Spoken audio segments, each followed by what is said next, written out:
Bonjour à tous, je suis ravie de vous retrouver, si nombreux ce matin. Vous êtes déjà, près de 280 connectés, 1 800 inscrits. On va être nombreux, il va y avoir de l'ambiance. Dites-moi d'où vous nous regardez, d'où vous nous écoutez ce matin. On s'est réunis donc, pendant 30-45 minutes, donc le temps des questions-réponses, pour parler d'un sujet qui compte beaucoup, un sujet important, vos envies de changement professionnel en 2022. Puisque si vous êtes connecté ce matin, c'est certainement que cette envie de changer de métier, elle est, de plus en plus pressante. Je salue également, tous ceux qui nous regarderont en replay. Ils sont quand même souvent très, très nombreux aussi, donc on n'aura malheureusement pas l'occasion de converser par le chat, mais je vous salue. Je me présente, rapidement, hein. Je m'appelle Charlotte Pastureau, je suis, consultante, formatrice et coach en transition professionnelle. J'accompagne des personnes, qui se posent, ces questions, depuis 2015 et j'ai créé la Banana Méthode, une méthode, qui consiste à alterner des séances de coaching individuelles et des sessions, collectives en petits groupes, on est 10 max, avec des vraies rencontres, ça existe encore, hein, des réunions de groupe physiques, et on fait ça pendant un programme qui dure environ 4 mois et qui permet, de prendre un nouveau départ professionnel. Enfin, vous ne vous êtes pas connectés ce matin, pour, entendre ma vie et mon œuvre. J'ai un profil LinkedIn pour les plus curieux. Hem, je je veux vous dire surtout, je vois que vous m'écrivez de Madagascar, de Montpellier, de Bordeaux, de Lyon, de Valence, enfin, c'est de Clermont-Ferrand. J'adore ce sentiment, voilà, de partage avec vous et en même temps, je suis consciente que le niveau d'interaction n'est pas celui, que je préfère généralement. Donc vraiment, utilisez ce chat pour réagir, pour, poser vos questions. Notre super modératrice, Camille, et bien, elle va m'aider aussi à vous répondre en direct et également à sélectionner, vos questions comme ça, dans les 10 dernières minutes de notre webinaire, je m'y consacrerai. Voilà. Salut tout le monde. On fait un sacré tour de France et au-delà, c'est génial. OK, une dernière précision, le document, qui va nous servir de support ce matin, il est téléchargeable, donc n'hésitez pas. Bon, vous êtes extrêmement nombreux, là, vous êtes près déjà de 400 connectés, et c'est un exercice un peu compliqué pour moi, parce qu'on sait bien qu'il y a autant de cas de figure que de personnes, connectées. Alors, essayons d'y voir un peu plus clair avec un petit sondage. Je vais vous envoyer un sondage auquel je veux bien que vous répondiez. Si vous envisagez de changer de métier en 2022, à quel point savez-vous ce que vous voulez faire? Est-ce que, vous ne savez pas vraiment, mais vous savez que vous devez changer votre situation, elle est plus tenable? Est-ce que vous avez une idée? Idée de métier, idée d'organisation, idée de business que vous voudriez lancer, mais honnêtement, cette idée, elle mérite d'être bien précisée? Ou alors, est-ce que vous savez exactement ce que vous voulez faire? Alors, normalement, vous allez le voir apparaître. Vous pouvez me confirmer que vous le voyez bien?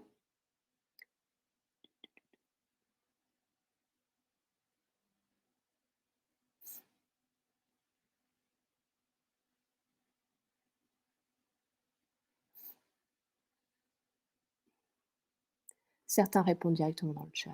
Vous pouvez. Le plus simple pour moi, c'est quand même que vous répondiez dans le sondage.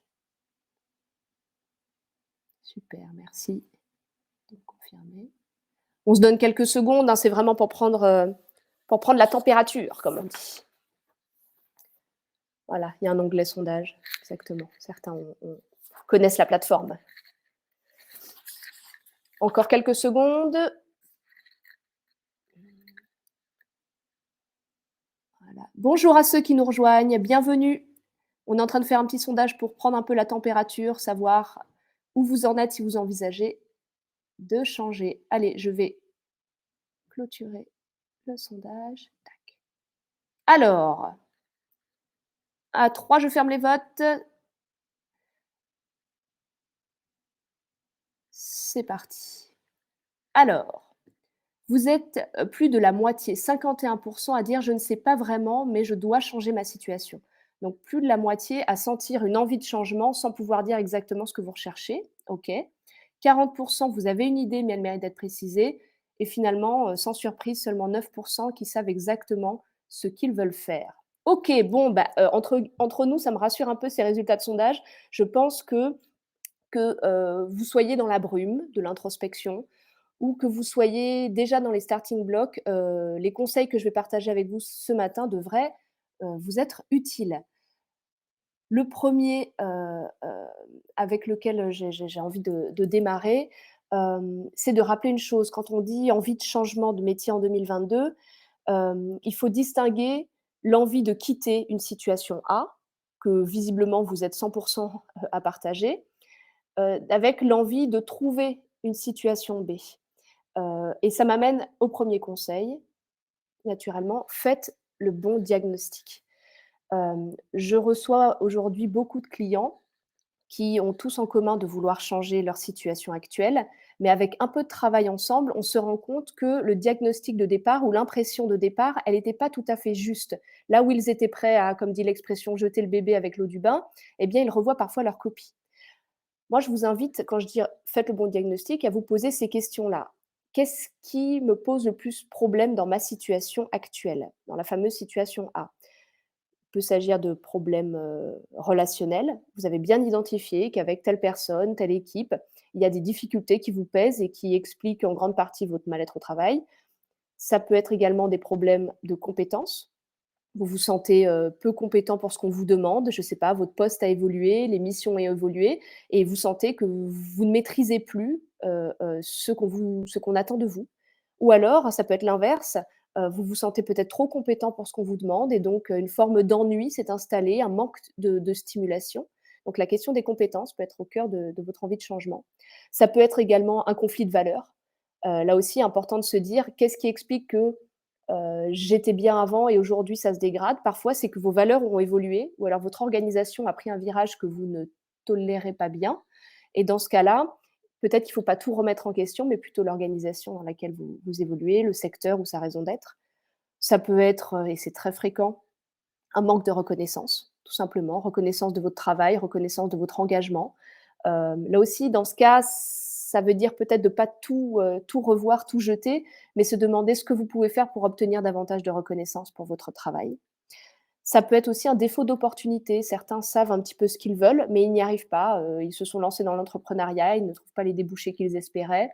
Ou certains, cherchent un poste en particulier ou à rejoindre une entreprise en particulier, mais honnêtement, par défaut d'opportunité, ils n'y arrivent pas comme ils voudraient. Donc là, ce sont juste quoi? 5-6 exemples, d'éléments qui pourraient expliquer votre envie de changement, alors que, on a tendance à considérer l'envie de changer de métier comme un bloc monolithique, une impression, la même pour tous. Moi, je vous dis, derrière cette envie, il peut y avoir, eh bien, des explications très différentes et forcément, si les explications sont différentes, les solutions à apporter, elles doivent l'être aussi. Je vous ai mis ici, heu, une liste, heu, d'actions, de solutions possibles pour répondre à votre envie de changement. Elle est cette liste très inspirée de l'expérience de mes coachés naturellement. Mais pour certains, la solution, elle a été naturellement dans une reconversion professionnelle, mais pas pour tous. Je le redis, pas pour tous. Pour certains, en fait, la solution, ça a été de déménager, puisque le problème était plus large et s'expliquait par, le cadre de vie. Pour certains, juste de changer les conditions de travail. Alors, on est en plein dedans avec les négociations de télétravail, par exemple, mais il y a d'autres aspects des conditions de travail qui peuvent vous heurter, vous irriter au quotidien et parfois juste de changer ça, ça vous redonne le goût à un métier que vous n'appréciez plus. Parfois, puisque la reconnaissance est au cœur de ce sujet, ça peut être de renégocier votre salaire. Là aussi, ça vous redonne un peu confiance. Le passage à un temps partiel a été une solution pour beaucoup de mes coachés qui, en fait, en retrouvant des marges de manœuvre et du temps pour faire autre chose, eh bien, retrouvaient le goût à leur job. Quand il s'agit de compétences, la réponse, ça peut être la formation. Ça peut être également un nouveau challenge professionnel, là, de dire: «Moi, j'ai besoin d'autre chose, de un peu d'oxygène, un peu de stimulation». Pour d'autres, clairement, il a fallu changer d'employeur puisque, c'était une issue de continuer avec, l'employeur historique. Pour d'autres encore, ils n'ont pas tout remis en question, ils ont juste changé de service ou changé d'équipe, puisque la vraie difficulté est une difficulté relationnelle avec certaines personnes. Pour certains qui s'étaient lancés dans l'entrepreneuriat, il a fallu revenir vers le salariat, puisque leurs besoins de sécurité, de cadre étaient plus forts qu'ils ne l'avaient imaginé. Pour d'autres, c'est la bascule vers l'entrepreneuriat qui est la réponse. J'aime ce que je fais, mais le faire pour quelqu'un dans un cadre salarié, ça ne me satisfait plus. Et puis, j'allais dire, ça semble paradoxal, mais dans l'envie de changer de métier parfois, bah, la réponse, elle est pas, liée au métier, elle est plutôt, dans la sphère extra-professionnelle, dans la sphère personnelle et donc pour certains, ça va être de réinvestir du temps, de l'énergie dans une activité extra-professionnelle, un engagement associatif ou autre. Donc je sais que vous vous êtes connectés pour parler de changement de métier et que j'attaque en vous parlant de, presque tout sauf, le changement de métier, mais je le dis parce que vraiment, c'est loin d'être la majorité des personnes que j'accompagne qui finissent par conclure qu'il fallait bien tout changer. Souvent, ils disent: «C'est incroyable, j'ai réinventé mon rapport au travail, j'ai assaini mes relations, avec des personnes qui me faisaient du mal» et cetera. Ou alors des éléments, plus généraux de leur vie, de leur cadre de vie qui leur permet de retrouver un nouveau souffle. Donc faites le bon diagnostic, c'est mon premier conseil. Deuxième conseil, apprenez de votre histoire. Ce que vous avez vécu, hem, que ce soit des expériences positives ou négatives, ce que vous avez vécu permet de définir en fait un projet qui sera prometteur. Puisqu'en réalisant une rétrospective de votre parcours, en décryptant ce qui vous a réussi, mais également ce qui ne vous a pas plu ou pas réussi, eh bien vous allez identifier finalement ce qui vous motive, ce qui vous démotive, hem, ce qui ce qui vous fait du bien, ce qui vous allez mieux connaître vos besoins au travail. Donc avant de se lancer dans une introspection un peu comme ça ouverte, tournée vers l'avenir, j'allais dire, ayez ce réflexe peut-être de faire la rétrospective de votre parcours professionnel, parfois même au-delà, le parcours académique, les années d'étudiant ou si vous avez été, dans des associations, que vous avez, un engagement sportif, prenez toute votre histoire, toutes vos actions, tous vos engagements et faites-en un film, voilà, avec, les épisodes positifs. Pourquoi j'ai tant aimé cette période de ma vie? Je me rappelle mon premier job ou je me rappelle un stage quand j'avais 16 ans ou bref, il y a des épisodes comme ça dont vous gardez d'excellents souvenirs. Regardez-les, racontez-les, décryptez-les. Qu'est-ce qui explique que c'était si bon? Pourquoi vous sentiez-vous à votre place? Pourquoi aviez-vous le sentiment que vos talents étaient bien exploités, par exemple? Idem avec les périodes plus compliquées. C'est pas agréable à faire, mais à un moment, il faut revenir sur ces passages, peut-être la période que vous traversez, peut-être d'autres. Qu'est-ce qui explique qu'à un moment, vous vous êtes démotivé ou alors, que vous vous êtes senti mal ou alors que vous avez été à épuisement? Il faut les connaître, ces épisodes, il faut les regarder en face, les décrypter pour apprendre des choses sur vous-même. Parce que même si vous envisagez de changer de métier, en 2022, il y a quelque chose que vous ne changerez pas, c'est vous-même.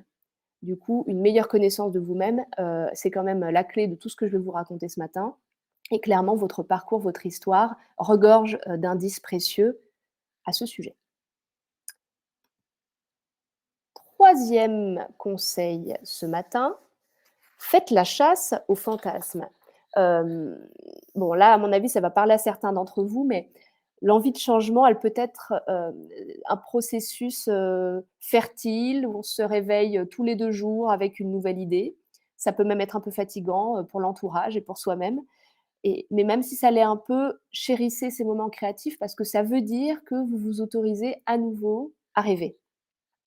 Seulement, parmi les rêves, il y a, à boire et à manger et il faut savoir faire le tri pour ne pas, s'épuiser dans, des quêtes fantasques et sans issue, je dirais. Alors une façon super efficace de tuer les fantasmes, c'est évidemment de tester vos idées, de vous immerger. Bref, de se coller à la réalité, du métier, de l'organisation et cetera. C'est pas toujours possible, mais ça l'est plus souvent qu'on ne l'imagine.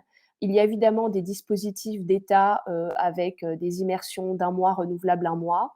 Hem, mais sans aller jusque-là, j'en ai vu, j'ai des coachés qui ont utilisé ce dispositif-là. C'est d'ailleurs plus facile si vous vous inscrivez au Pôle emploi. Mais sans aller jusqu'à ce dispositif-là, on se rend compte qu'en demandant à des proches ou à des proches de proches, il est souvent possible de passer quelques heures, un après-midi, une journée auprès d'un professionnel. Finalement, il y a peu de métiers où, les aspects de confidentialité sont tels que vraiment on vous fermera toutes les portes. Donc moi, je remarque que, en ayant cette initiative de demander autour de vous et je peux voir et je peux vous observer quelques heures, déjà ça permet, de s'immerger et de se coller à une réalité de beaucoup de métiers, de beaucoup d'organisations. Tester, S'immerger, hyper important quand c'est possible. Faites tout ce que vous pouvez pour le faire. Seulement, on va pas se mentir, si aujourd'hui vous avez, j'en sais rien, 10-15 idées sur la table, vous n'allez pas tester dans les prochaines semaines, 15 métiers. Donc il y a une autre façon de faire, pour faire un peu le ménage, parmi vos idées. Et pour alors illustrer mon propos, je vais prendre, la métaphore du shopping. Ça parlera à certains, pas à d'autres. Mais c'est vraiment l'image, moi, qui me parle le plus. Hem, il y a des vêtements, quand on fait du shopping, qui nous font de l'œil derrière la vitrine. Heu, je sais pas, une robe splendide, vous la voyez, vous vous dites: «Mon Dieu, génial, j'en rêve» et pourtant, vous savez bien qu'il y a des dans lesquels vous ressemblerez à un sac, compte tenu de votre morphologie, excusez-moi l'expression. Et je remarque que ces robes qui nous font de l'œil dans la vitrine et ces robes, j'allais dire qui finalement nous vont bien, sont adaptées à notre morphologie, ce ne sont pas toujours les mêmes. Et j'ai l'impression qu'avec le temps et la connaissance de soi, on finit d'ailleurs par mieux savoir identifier ces fameux pièges, ces fameuses robes qui sont, belles sur le papier, belles sur belles dans le catalogue et qui évidemment ne nous iront pas. Avec le travail, c'est un peu la même chose. Donc l'exercice, moi, que j'aime bien faire, c'est de faire ce travail de définition de nos critères avant même, de regarder les idées. Je vais prendre un exemple, précis. Vous pouvez, préciser, vous vous connaissez, vous faites, le point un petit peu sur votre histoire, votre façon de fonctionner et vous avez identifié que vous êtes, boosté par, la frénésie des villes, vous savez très bien que la sédentarité vous tue, que vous êtes stimulé par, le travail en équipe, qu'aujourd'hui vous explosez parce que vous avez l'impression de sacrifier votre vie de famille à votre travail ou encore, vous êtes bien conscient que vous avez vraiment besoin d'une rémunération fixe pour dormir sur vos 2 oreilles. Voilà, ce sont des exemples de critères qui vous caractérisent peut-être, et dont il faut avoir conscience, un peu comme, bien connaître sa morphologie, savoir ce qui vous va, ce qui ne vous va pas. Et après vous pouvez passer vos idées de métier au crible de ces critères. Et donc là, j'ai fait un tableau comparatif, vous et votre projet. Donc vous, j'ai listé tous les critères et alors il se trouve que le projet, c'est de partir s'installer à la campagne. Évidemment que ça contredit votre goût de la frénésie des villes. L'idée de monter un restaurant avec un copain, qui contredit votre conscience que la sédentarité ne vous réussit pas. L'envie, de vous lancer en freelance, alors même que vous reconnaissez que vous êtes stimulé par le travail en équipe.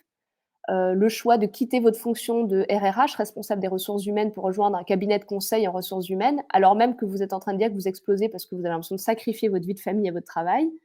Ou encore, le projet de quitter le salariat, alors même que vous savez que vous avez besoin d'une rémunération fixe pour dormir sur vos 2 oreilles. Ça paraît très bête quand je les mets comme ça face à face, mais je vous jure que tous les exemples que j'ai retenus ce matin sont des exemples issus et c'est normal, nous sommes tous, sujets à ce genre, d'incohérence, de paradoxe aussi, c'est-à-dire d'être attirés par, des projets, des métiers, des peut-être aussi parce qu'on a vu des gens autour de nous le faire, qu'ils avaient l'air tellement heureux, qu'on se dit que c'est la bonne idée. Mais quand on regarde et qu'on compare à ce qui nous réussit nous, ce qui nous va bien, eh bien parfois ça ne matche pas. Donc cet exercice, de la définition de vos critères et de la comparaison avec vos idées, cet exercice, il a vraiment le bénéfice de mettre en évidence vos petites incohérences, vos paradoxes et également de révéler des idées qui étaient peut-être pas, les premières dans votre palmarès au démarrage, mais qui sont finalement des idées pleines de promesses, car en adéquation avec votre personnalité et vos priorités de vie. Donc ça, c'était le troisième conseil. Faites la chasse aux fantasmes. Quatrième conseil ce matin. Vous avez fait le bon diagnostic, vous vous êtes autorisé à rêver, vous avez fait le tri parmi vos idées pour ne garder que les pistes les plus prometteuses et éliminer les quêtes fantasques. Maintenant, il est temps d'identifier le chemin à parcourir pour atteindre votre objectif. Hem, c'est indispensable, de faire ce travail-là, pour savoir si vous êtes prêt à vous lancer, maintenant et surtout pour prévoir un peu le temps qu'il faudra, le temps qui sera nécessaire. On verra dans ce sujet de transition, le temps peut être un allié, le temps peut être également un ennemi. Alors, je vous propose un petit exercice, très simple pour identifier le chemin à parcourir. J'ai conçu ce petit radar petite toile d'araignée, pour se demander sur chacun de ces axes ce dont vous disposez déjà. Pour chaque scénario que vous avez, j'en sais rien, par exemple, devenir professeur des écoles, un autre scénario peut-être, rester dans ma boîte mais demander à passer, au service, RH. Voilà, des scénarios qui sont très, très différents. Vous voyez, pour d'autres, ça peut être, voilà, lancer son entreprise. Pour chaque scénario, que vous avez en tête, indiquez ce dont vous disposez déjà, sur une échelle de 0 à 5, donc 0 étant aucun et 5 étant suffisamment. Alors, les axes qui me semblent importants à reprendre, c'est les informations. Concernant le projet 1 qui est, devenir professeur des écoles, considérez-vous avoir suffisamment d'informations? OK? Ou alors est-ce que vous sentez bien qu'il va falloir, faire des recherches internet, interroger des professeurs des écoles, participer peut-être à des portes ouvertes ou autres? Est-ce que vous disposez de suffisamment d'informations? Ça paraît vraiment bateau comme question, seulement je constate toujours en discutant avec, les personnes qui m'approchent sur ce sujet qu'ils ont souvent peur et craignent par manque d'informations. C'est la première chose dont ils manquent. Comme ils manquent d'informations, ils paniquent sur plein d'aspects qui pourraient être vraiment résolus rapidement s'ils trouvaient la bonne information. Premier axe, information. Deuxième axe, les compétences. Pour faire, ce métier ou réaliser ce projet, avez-vous l'impression de disposer de suffisamment de compétences? Hem, Si c'est le cas, écoutez, on parle d'ailleurs de transition, c'est souvent les transitions les plus simples puisqu'en gros, il n'y a pas de reformation nécessaire. Les compétences, vous les aviez, vous allez les exploiter dans un autre cadre. Ça paraît assez simple. Si en revanche, vous estimez que vous n'avez pas assez de compétences pour le faire, ce n'est pas une fatalité. Il faut juste se dire quel est le chemin à parcourir pour atteindre ce niveau de compétence. Dans certains cas, ce sera de la formation, ok, formation continue, ou alors une formation à temps plein envisagée, formation certifiante quand c'est exigé. Dans certains cas, ce ne sera pas de la formation. Je le dis parce que c'est un peu notre premier réflexe sur le sujet compétences, on saute un peu, sur la question de la formation. En réalité, il y a des expériences qui valent, formation. Donc ça peut être: «En fait, je réalise qu'il me manque une brique là, quelque chose, apprendre à, j'en sais rien, animer un groupe». Ça ne veut pas dire qu'il faut tout de suite faire une formation de facilitation de groupe, mais peut-être voir si dans votre entreprise actuelle, il y aurait l'opportunité d'animer quelques groupes en interne, donc avec un enjeu qui est assez faible, c'est-à-dire que si ça se passe pas super bien, c'est pas dramatique, vous n'êtes pas tout de suite face à des clients, qui vous donnent, l'occasion d'apprendre, de vous former au contact peut-être de facilitateurs, au sein de votre boîte et puis finalement, c'est 2, 3, 4 expériences qui vous donnent le bagage nécessaire pour que derrière vous vous lanciez. Donc sur le sujet des compétences, bien être lucide sur votre niveau de compétences actuel et vous demander qu'est-ce qui est nécessaire pour passer, j'en sais rien moi, d'un 2 à un 5. Ça peut être de la formation, ça peut être des expériences. Troisième axe, justement, les expériences. Vous pouvez faire le constat que pour un certain scénario, eh bien, ce qui vous manque surtout, c'est de l'expérience et sans cette expérience-là, personne ne vous accueillera. Là, c'est toujours un peu plus compliqué, surtout en France où on a un peu une perception de la carrière, rectiligne. C'est vrai que beaucoup me disent: «J'ai l'impression que finalement, pour faire ce que je veux faire, on me demande de l'avoir déjà fait avant» et donc c'est un peu, le serpent qui se mord la queue. Là, il faut voir un peu au cas par cas, mais je crois que c'est un moment aussi, il faut accepter, peut-être, en toute humilité, de repartir à zéro, peut-être à travers un bénévolat, une expérience qui sera peut-être pas rémunérée ou pas très rémunérée, mais qui vous donnera surtout l'occasion d'exercer. Ça peut être une solution. Une autre solution, c'est ce que je disais, juste avant, c'est de voir si cette expérience, vous ne pouvez pas la gagner au sein de votre, entreprise, organisation actuelle. Voilà, il y a des projets en interne, des choses sur lesquelles on peut se greffer qui nous donnent l'occasion, de cocher, j'allais dire, une expérience supplémentaire.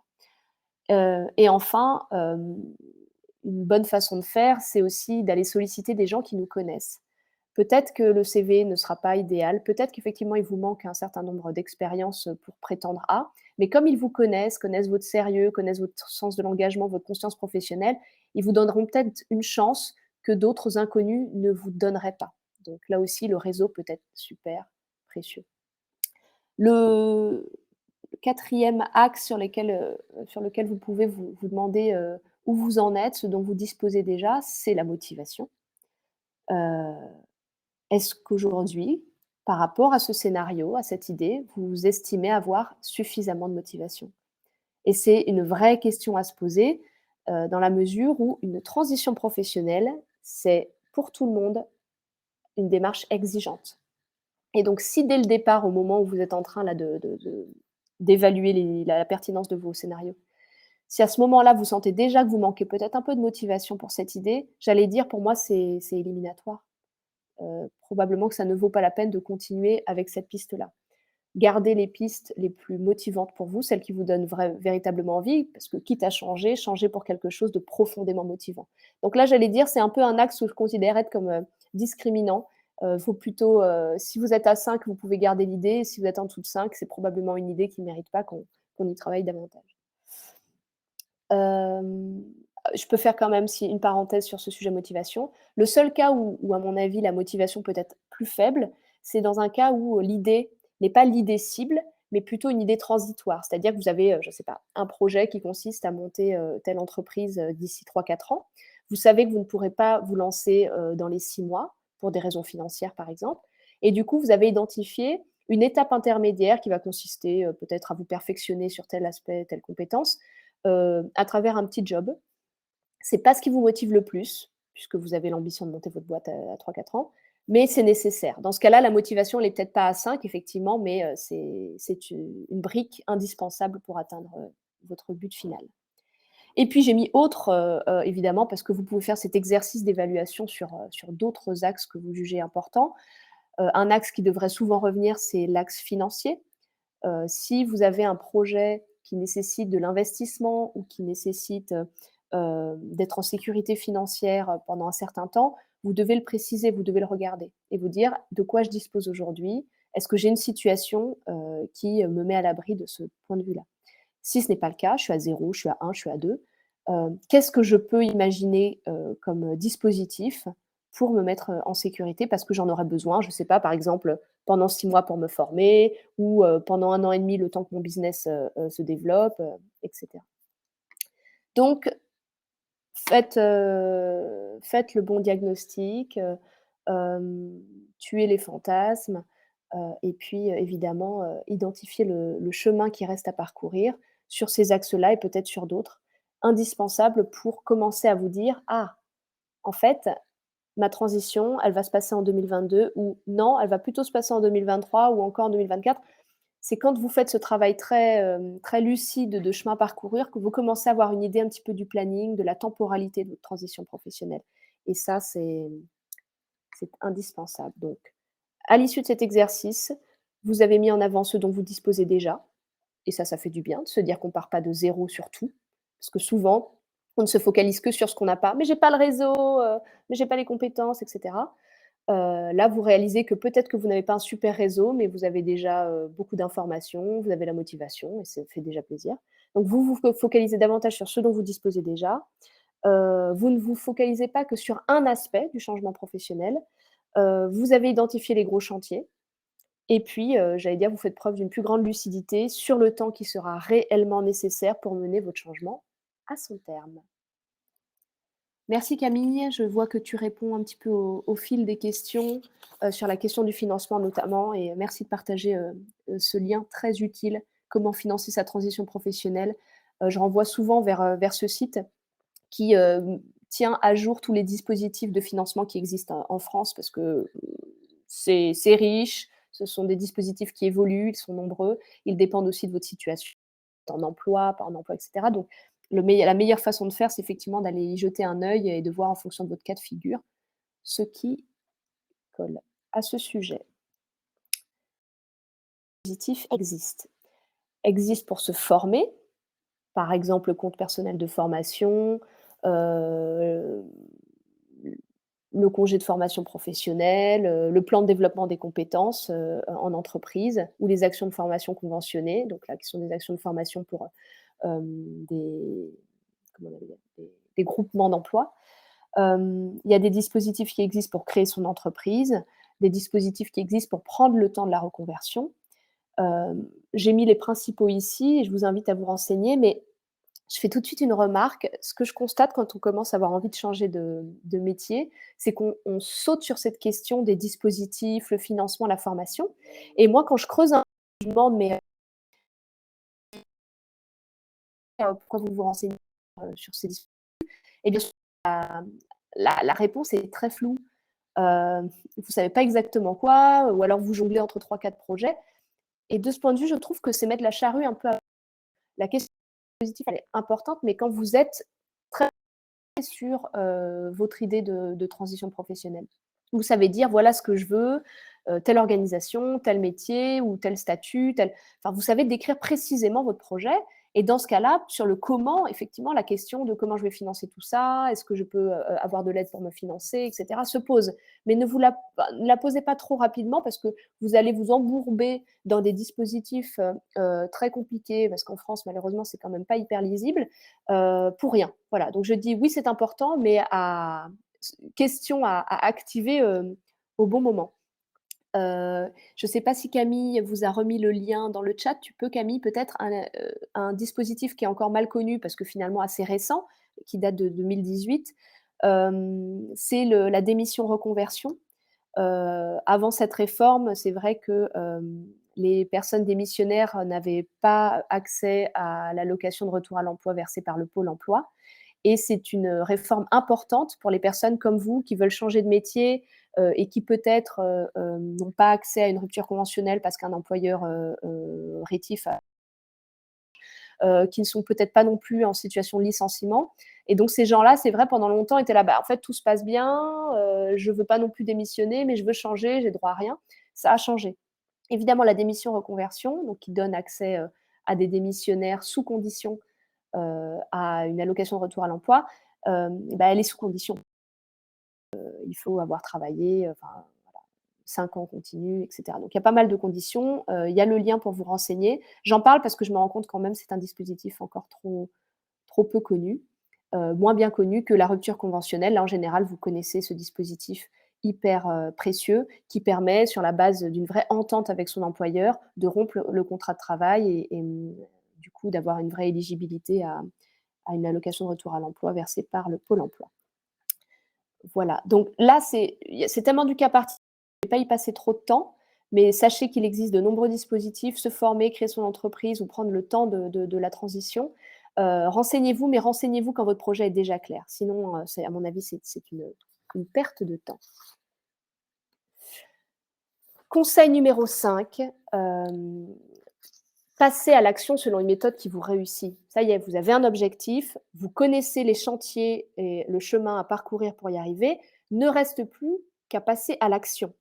Alors, il y aurait beaucoup, beaucoup de choses à dire sur la question du passage à l'action, mais le meilleur conseil que je puisse vous donner, c'est celui-là. Passez à l'action selon une méthode qui vous réussit, parce qu'on a trop tendance à vouloir faire comme les autres, y compris ceux autour de nous qui réussissent très bien. Mais c'est bizarre en fait, si je prends un exemple qui n'est pas un exemple professionnel, mais alors que, je sais pas, votre copain a réussi à arrêter de fumer du jour au lendemain, vous avez peut-être, vous, besoin, de réduire progressivement la quantité de cigarettes pour arriver à une abstinence complète au bout de quelques mois. Ou alors, vous avez peut-être remarqué que votre ami se motivait à aller courir régulièrement en s'inscrivant 1 à 2 fois par an à un semi-marathon, parce que c'est vraiment ce qui le motive, alors que vous, ce qui a l'air de marcher le mieux, c'est d'aller courir avec une copine ou un copain, parce que finalement, même si vous êtes démotivé ce matin-là, vous irez au rendez-vous pour ne pas décevoir votre ami. Il y a des petites choses comme ça que vous pouvez identifier avec des exemples qui ne sont pas des exemples professionnels et qui vous permettent de comprendre que chacun ses ressorts et mieux vaut les connaître. Besoin d'être convaincu pour certains, envie de faire plaisir pour d'autres, le sens du devoir, très fort chez certains, plutôt le sens du défi pour d'autres. Certains, ça va être le sentiment, je sais pas, d'autonomie, de faire un peu à leur façon. Identifiez ce qui vous pousse généralement à agir. Pour ça, vous pouvez, vous poser, une question, essayer de vous rappeler des changements significatifs, que vous avez opérés. La dernière fois, par exemple, que vous avez changé quelque chose de significatif. De quoi s'agissait-il? Comment avez-vous procédé? Quel rôle a joué votre entourage? Quel était votre rapport au temps? Est-ce que vous étiez pressé? Est-ce qu'au contraire, vous aviez besoin de prendre le temps, de digérer les choses? Et comment finalement expliquez-vous ce succès? Alors, c'est vrai que les exemples du sport, ou de l'arrêt du tabac sont de super exemples, et il y en a plein d'autres. Et en fonction de ce souvenir ou de ces souvenirs que vous choisirez, eh bien, vous allez avoir, des indices sur ces moteurs à agir qui vous poussent à changer. Si vous êtes plutôt dans la catégorie, sens du devoir, hein, vous sentez bien que c'est parce que vous devez faire les choses, que vous avez un petit côté aussi, un peu petit soldat aussi, c'est-à-dire, heu, quand vous vous êtes engagé, vous faites les choses. Ce qui marche très bien, c'est de se faire un programme, des to-do list, de planifier, vos actions, dans un agenda et finalement, de dérouler après le plan, puisque vous êtes plutôt fidèle au plan. Si vous êtes plutôt, motivé par, vos convictions, le besoin de vous engager, c'est plutôt ça qui vous motive. Là, ce qui est important à mon avis, c'est d'affiner votre projet jusqu'à en être convaincu. Parce que si vous sentez que vous ne passez pas à l'action comme vous aimeriez, c'est peut-être juste que vous n'êtes pas encore assez convaincu de la pertinence ou de la solidité de votre projet. Les personnes qui se retrouvent dans cette catégorie, en général, elles le disent: «Quand je suis convaincue, après je fonce». Un autre moteur possible, c'est, le plaisir de se sentir autonome, libre, la spontanéité. Ce sont des profils qu'on qualifie parfois un peu de rebelles, mais parce que, finalement, ce qui va être important, ça va être de préserver leur sentiment de liberté. Pour ces gens-là, j'allais dire, il faut qu'ils se fassent confiance, qu'ils fassent à leur façon, de façon très spontanée. Ça va pas ressembler à une feuille de route, très structurée, mais au final, action spontanée après action spontanée, dans un style, qui respecte leur sentiment de liberté, eh bien, ils vont arriver à leur fin. D'autres encore, vont plutôt avoir comme motivation le faire plaisir, le goût de la relation. Heu, Là, typiquement, c'est l'exemple que je prenais avec la personne qui va aller courir avec sa copine. Vous savez que vous allez y aller parce que vous n'avez pas envie de décevoir votre copine qui vous attend, au bas de l'immeuble. Ben, voilà, c'est comme ça que vous fonctionnez, alors acceptez aussi votre mode de fonctionnement, faites les choses avec quelqu'un d'autre, parlez-en autour de vous. Cette façon de vous engager auprès des autres, de vous sentir accompagné, eh bien, c'est ce qui va vous motiver à avancer comme vous l'aviez imaginé. Voilà, donc je pourrais donner plein d'autres exemples sur, les motivations qui nous poussent à agir, mais vraiment le message, que j'aimerais que vous reteniez, c'est plutôt, chacun ses ressorts et mieux vaut connaître les vôtres pour avancer efficacement dans votre, transition professionnelle. Hem, un petit dernier oui, oui, c'est quand même une remarque importante. Vous avez fait tout ça, vous connaissez votre façon d'agir, vous avez fait les to-do list, j'en sais rien, vous savez que d'habitude ça marche avec vous. Pourtant, ça bloque quand même.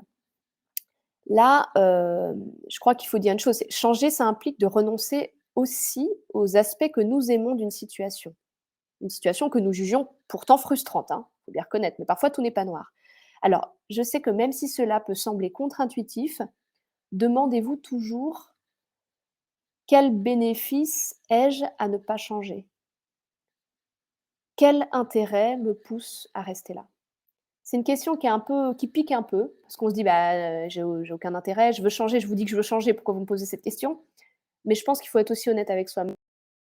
Parfois un intérêt, un bénéfice inconscient à ne pas changer. Quel est-il? Il faut le dénicher.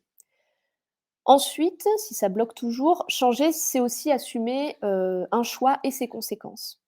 Heu, Perdre temporairement un peu de revenus, gagner moins d'argent qu'avant. La conséquence, ça peut être aussi de sortir de sa zone de confort. Ça peut être, la désapprobation des proches. Vous le savez, compte tenu des idées que vous portez, que vos proches ne vous soutiendront pas. Voilà, il y a énormément de conséquences possibles, à vos choix et donc choisir le changement va vous mettre face à vos peurs et c'est souvent là que le blocage va s'installer, en fait, hein, à ce moment-là où, vous allez vous mettre, je sais pas, à procrastiner. Ce qui est hyper désagréable parce qu'en gros, vous savez que c'est fondamental pour vous, votre travail occupe une énorme partie de votre temps, une énorme partie de votre énergie. Peut-être que ça fait des années que vous traînez cette situation inconfortable et pourtant vous procrastinez. Vous dites: «Mais j'ai un problème, c'est important pour moi et pourtant je ne peux pas». Mais c'est peut-être qu'il y a des peurs fondamentales qui vous bloquent un peu. Moi je crois qu'il est d'abord, hyper normal d'avoir peur. Si vous changiez de job demain sans avoir peur, je serais plutôt surprise. Reconnaître ses peurs, à mon avis, c'est le premier pas pour les dépasser. Ensuite, il y a cette fausse idée très répandue, qu'avoir confiance, en soi signifie finalement n'avoir plus de peur ou de doute. Non, Les peurs, les doutes, ils ont, une utilité, et nous mettent en garde et nous permettent c'est un vrai mécanisme psychologique, naturel, c'est un signal d'alarme très sophistiqué que nous avons développé au cours de l'évolution. Alors accueillons nos peurs, explorons-les, écoutons-les. Elles ont peut-être des choses importantes à nous dire. Moi, je trouve, qu'un exercice génial à faire, qui peut être pénible sur le coup, c'est de se forcer à raconter, l'échec de nos transitions professionnelles. Là, vous parlez de changer en 2. Imaginez que vous êtes en 2024 et que toutes vos projections ont foiré. Voilà, ça n'a pas fonctionné, vous êtes allé dans le mur, c'est un échec complet. Qu'est-ce qui s'est passé exactement? Faites le récit en détail, imaginez-vous ce qui s'est passé. On est en 2024, j'ai tout raté, quelles conséquences? Qu'est-ce que ça a donné?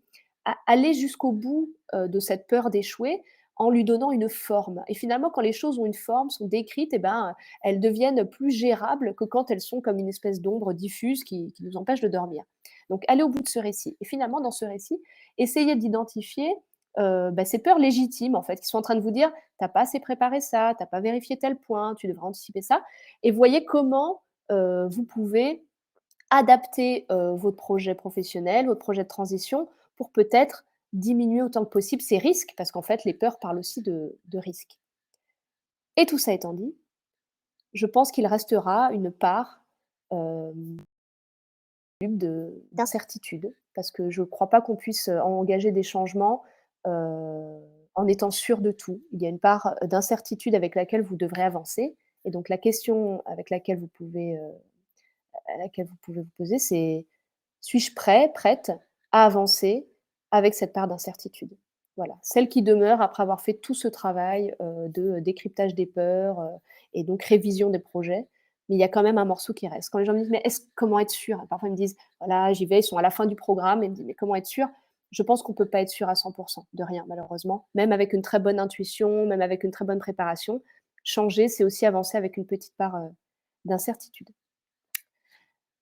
Allez, un dernier pour la route, dernier conseil pour la route avant de répondre à vos questions.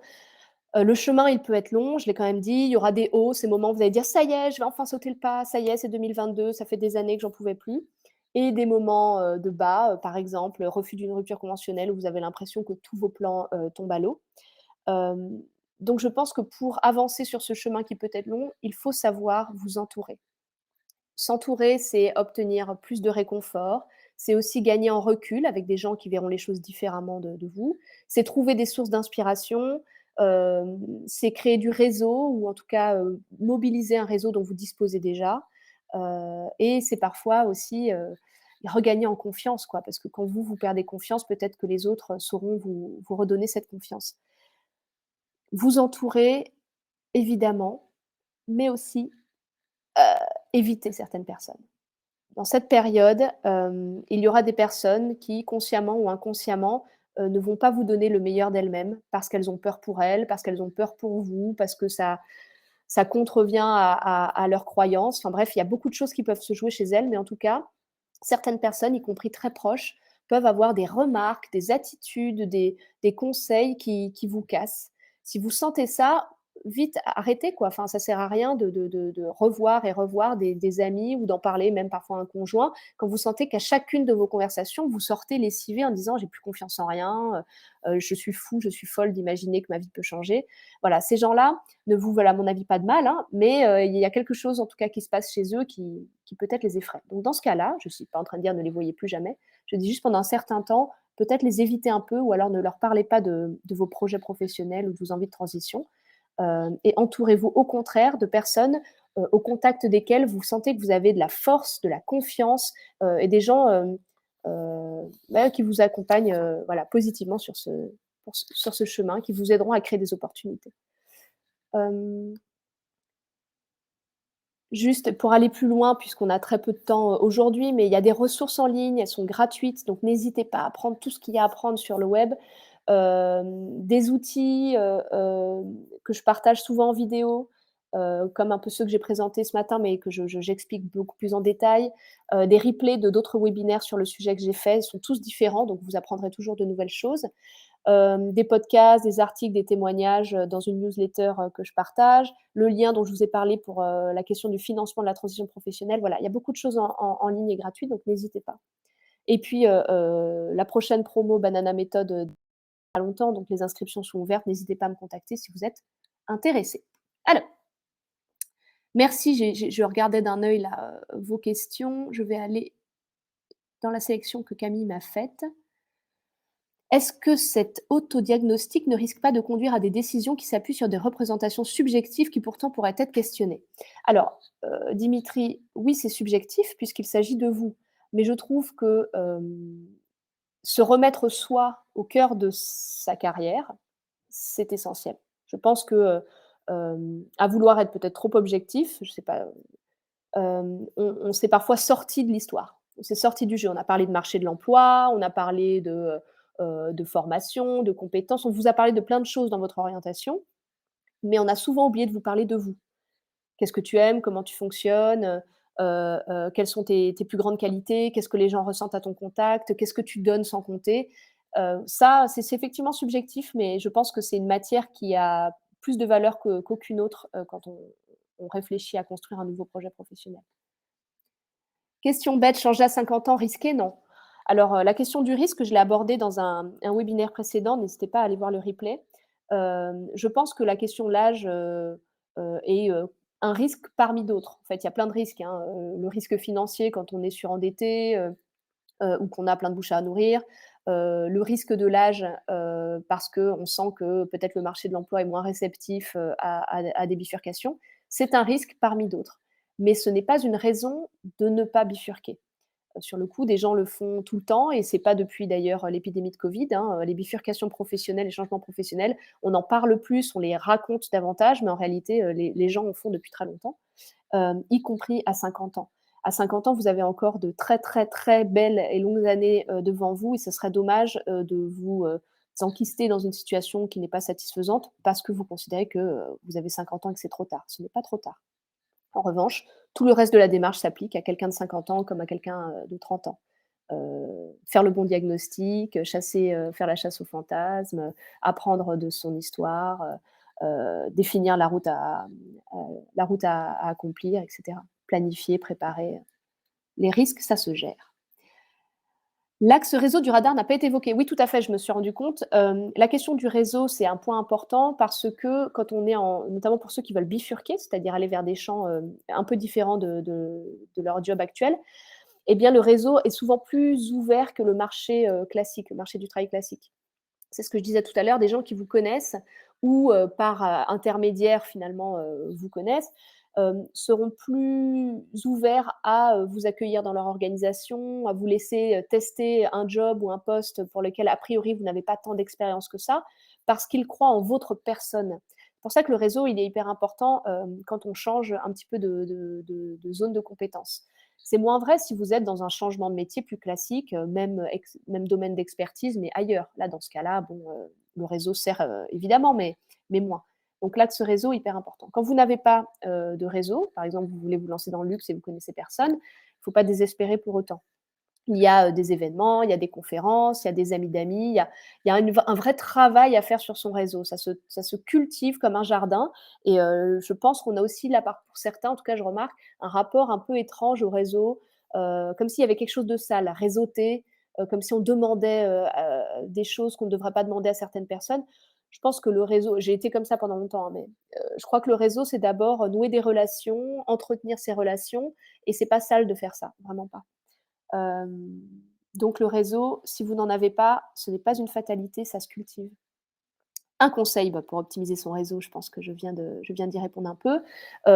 Sur le coup, j'ajoute, par exemple, nous, au sein des promos Banana Méthode, c'est un des points assez riches, c'est que donc les promos je ne les sélectionne pas en fonction de secteur d'activité, donc on a des gens qui sont en profession libérale, le secteur public, dans le privé, dans la com, dans la justice, dans la santé, enfin de tout.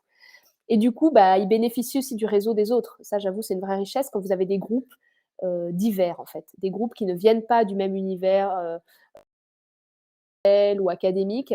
C'est vrai que ça permet, bah, de bénéficier du réseau d'amis qui vont dire: «Mais attends, mais moi je connais plein de gens dans le luxe, je vais te présenter un tel et tel» et après ça va très vite. Donc essayez de vous inscrire dans des groupes, ou de vous rapprocher de personnes dont vous savez qu'ils sont finalement ils viennent d'ailleurs, quoi. Ils ont des parcours différents. Avez-vous connaissance de dispositifs pour les professions libérales notamment? En fait, ça dépend de votre parcours. Par exemple, vous pouvez être en profession libérale aujourd'hui, mais avoir dans une expérience passée, cumulé des droits, par exemple, CPF. Et là, vous parlez pas de dispositif, c'est pour vous former ou créer votre entreprise, donc je saurais pas trop dire. Mais ce qui est sûr, c'est que les professions libérales sont, les moins bien loties. Hem, c'est en train de changer. Heu, les indépendants commencent à bénéficier de dispositifs très proches des autres, mais honnêtement, sur les professions libérales, c'est un peu, débrouillez-vous tout seul. Je le dis, mais je ne trouve pas ça juste. Hem, voilà, merci, ça c'est pour la sélection. Ah non, pardon. J'ai cru que c'était tout. Un CPF peut-il suffire aujourd'hui pour une reconversion? Bah, en fait, ça dépend, la reconversion, de quoi il s'agit. Si c'est pour, payer, un bilan de compétences ou un accompagnement pour votre reconversion, oui, en général, ce que vous avez vous sur vos CPF, je sais pas, ça va être entre, 2 000 et 3 000 €, c'est suffisant. En revanche, si vous devez payer un bilan de compétences, d'ailleurs, je ne sais pas combien vous avez sur votre CPF. Certaines personnes ont, 300 €, d'autres ont 3 000 €. Là, je ne sais pas, en fait. C'est pour ça que je dis, avant de vous o de vous concentrer un peu trop sur les dispositifs, la question du financement, faites votre plan. De quoi il s'agit, quoi? De combien vous avez besoin de vous former? En quoi? Quelles sont les formations qui existent? Y a-t-il des formations, privées, publiques, gratuites, et cetera? Allez plus loin dans votre projet avant de vous arc-bouter sur les dispositifs. Ils doivent juste être au service de votre projet, de votre objectif, pas l'inverse. Lorsqu'on travaille dans le secteur public, d'autres modalités, oui, le secteur public a ses particularités. Heu, finalement, c'est un enfin, ça rejoint un petit peu ce que j'ai dit là. C'est juste que souvent, par exemple, sur le compte personnel de formation, là où le privé peut être vraiment autonome, il passe par la plateforme et il fait ce qu'il a à faire, vous devez demander, il me semble, des autorisations, en interne à votre employeur, des choses comme ça. Puis c'est pas pareil si on est sur, public hospitalier, autre public. Donc, oui, dans le secteur public, vous avez des modalités, particulières. Le plan de développement des compétences et programme de formation d'entreprise, comment envisager de s'en servir pour quitter sa boîte? Bah, en fait, vous pouvez, vous en servir pour vous former, pas quitter votre boîte. C'est-à-dire, je l'ai souvent vu avec des gens que j'ai accompagnés, ils identifient un besoin de compétences. Ils s'imaginent, à terme quitter leur boîte, mais enfin, à la limite, là, le vrai besoin, c'est déjà d'apprendre un nouveau métier. Eh bien, ils profitent d'être en emploi et ils profitent du plan de développement des compétences pour apprendre, un nouveau métier ou enrichir, leur zone d'expertise. Et finalement, c'est grâce à ces formations, financées donc par leur entreprise, peut-être qu'un jour ils envisageront de changer. Mais vous n'êtes pas en train de dire: «Je prends, de l'argent du plan de développement des compétences de ma boîte pour quitter ma boîte», c'est pas ce que je dis. C'est dans le cadre de votre transition, il y a des formations disponibles en interne, financées par votre entreprise qui peuvent vous permettre d'envisager cette transition, cette bifurcation. Hem, autre remarque, puisque le bilan de compétences peut être aussi financé par votre entreprise, certains me disent: «Mais c'est pas possible, quel employeur ferait ça?» En fait, historiquement, ce n'était que les employeurs, quasiment qui finançaient les bilans de compétences, avant qu'on en fasse, un objet financé par le CPF, en priorité, et c'était pas un problème parce que les employeurs aussi ont souvent envie de vous accompagner quand ils sentent que vous êtes, arrivé à un point de non-retour, que ça se passe mal, que vous avez des envies de changement ou que vous vous posez trop de questions, ils n'arrivent plus à vous accompagner comme il faut, et bien souvent les employeurs acceptent de payer un bilan de compétences en disant: «Là, il faut que tu fasses le point», sachant pertinemment que peut-être que la conclusion de votre bilan sera de les quitter. Les employeurs sont OK avec ça la plupart du temps. Je vous dis historiquement, c'était eux qui payaient les bilans de compétences. Ce qui est agréable, j'allais dire aujourd'hui, c'est qu'au moins cette démarche, elle est plus personnelle. Vous n'êtes pas obligé d'alerter, toute votre hiérarchie. Vous payez avec votre CPF et vos deniers personnels si vous avez besoin d'ajouter de l'argent, et donc personne à être au courant de cette démarche. Hem, quand on fait un bilan de compétences et que l'idée est trop risquée, donc irréalisable, le mi-temps pour se lancer peut-il être la solution? Ouais, tout à fait. Ça, c'est hyper important, hein, de réaliser que parfois la conclusion, c'est: «Mon plan, mon envie est trop risquée». Dans ce cas-là, ne vous jetez pas, dans une situation qui va vous apporter plus d'insatisfaction qu'une autre. Parce que je le redis, hein, se reconvertir pour un job génial, une activité que vous adorez faire, mais finalement ne plus pouvoir payer votre loyer, vos factures 3 mois après, ça va être pire que tout, pire que la situation que vous aviez avant. Donc attention, la question de la viabilité de votre projet est importante.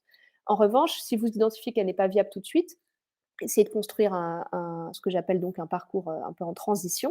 Ça peut être en prenant un travail à mi-temps à côté qui vous donnera cette sécurité dont vous avez besoin pour vous permettre de développer en parallèle votre projet jusqu'à ce qu'il vous permette d'en vivre. Et pour certains, cette option un peu, hybride, elle va être la solution long terme. C'est-à-dire des gens qui font le choix d'avoir une activité coup de cœur, mais peu rentable, mais qui leur apporte énormément de satisfaction pour plein de raisons, et d'avoir une activité peut-être un peu moins plaisir, mais qui leur apporte la sécurité matérielle, dont ils ont besoin. Donc ça se fait de plus en plus, et pensez à ça, le cumul, le mode hybride, ce qu'on appelle aussi la vie de slasher, hein, pour parler de la barre oblique, qui fait, formateur, coach, prof de yoga, comme on en voit beaucoup. Voilà, ce sont des formats de travail qui permettent parfois d'atteindre son but, y compris quand on a cru que c'était trop risqué. Je n'ai plus de crédit sur mon compte CPF, comment trouver un financement? Bah, là, je ne sais pas non plus de quoi on parle exactement, si on parle de financer un bilan de compétences, financer une formation, vous avez énormément de dispositifs, j'en ai listé un certain nombre dans le support. Vous pouvez vous rapprocher de votre région, je ne sais pas où vous êtes aujourd'hui. Toutes les régions ont une action énorme, pour, la formation professionnelle, pour, la réinsertion professionnelle, pour la reconversion professionnelle. Donc, il n'y a pas que le CPF, on en parle beaucoup parce qu'il est facile à activer, mais renseignez-vous aussi auprès de vos régions et puis, sur les dispositifs que j'ai mentionnés dans le support. Se poser les bonnes questions, OK, mais quand valider sa décision? Une semaine, un mois, et cetera? Ah, ça je sais pas si, vous serez prête, dans une semaine, dans un mois ou dans 6 mois. Le temps, c'est quelque chose de très subjectif au final quand on est en transition. Pour certains, il faudra du temps, c'est-à-dire que, des personnes qui participent à mon programme, par exemple, ont sur la table le projet, tout ficelé, on a fait tout ce qu'il fallait, mais en fait, vont se lancer 6 mois, 1 an après, et ils me racontent, en fait, j'avais besoin de ce temps, j'avais besoin de digérer. Parfois, ils ont besoin de faire le deuil aussi d'une vie d'avant, et ils disent: «Je ne regrette rien, ce temps, je devais le prendre, sinon, j'aurais eu le sentiment de me précipiter». D'autres, à l'inverse, sont dans une urgence parce que le mal-être, devient un peu dangereux, y compris pour leur santé. Ils ont eu des arrêts maladie, nombreux, ces dernières années qui sonnent un peu voilà, qui tirent un peu la sonnette d'alarme. D'autres n'auront pas le temps parce que voilà, plan de licenciement, voilà, ils n'ont pas vraiment le choix. Donc le temps, c'est très subjectif, pas de règle. Je ne vous dis pas, faites ces exercices et dans une semaine vous tranchez. Et autre chose, je pense qu'il y a une intime conviction qui doit un moment apparaître. C'est-à-dire, vous sentez que cette idée, après avoir fait tout ce qu'on s'est dit, à la fois la motivation et la question de la viabilité, cette idée, elle est vraiment prometteuse. Vous vous sentez prête, mûre, mature, hem et c'est le moment d'y aller. Voilà. Ce sentiment, il faut quand même le laisser apparaître. Sinon, c'est peut-être que vous allez un peu vite en besogne. Voilà. Eh bien, c'était la dernière question, sélectionnée dans les favoris. On on dépasse un petit peu l'horaire de toute façon, donc je ne veux pas aller trop loin. Si vous me lancez, je peux vraiment passer des heures avec vous à répondre à ces questions, à vous parler de ce sujet. Je vous remercie pour, votre participation ce matin, pour vos nombreuses questions et remarques. N'hésitez pas à m'écrire si vous sentez que, tout seul, toute seule, c'est un peu lourd, à réaliser. Je vous souhaite en tout cas des changements positifs en 2022. Il faut y croire, il faut aussi y travailler, c'est du travail, c'est vrai. Mais ça vaut le coup, ça vaut tellement le coup. Donc, mettez-y le temps et l'énergie qu'il faut parce que c'est un cadeau que vous faites à vous-même. Je vous remercie encore et puis à très bientôt. Au revoir.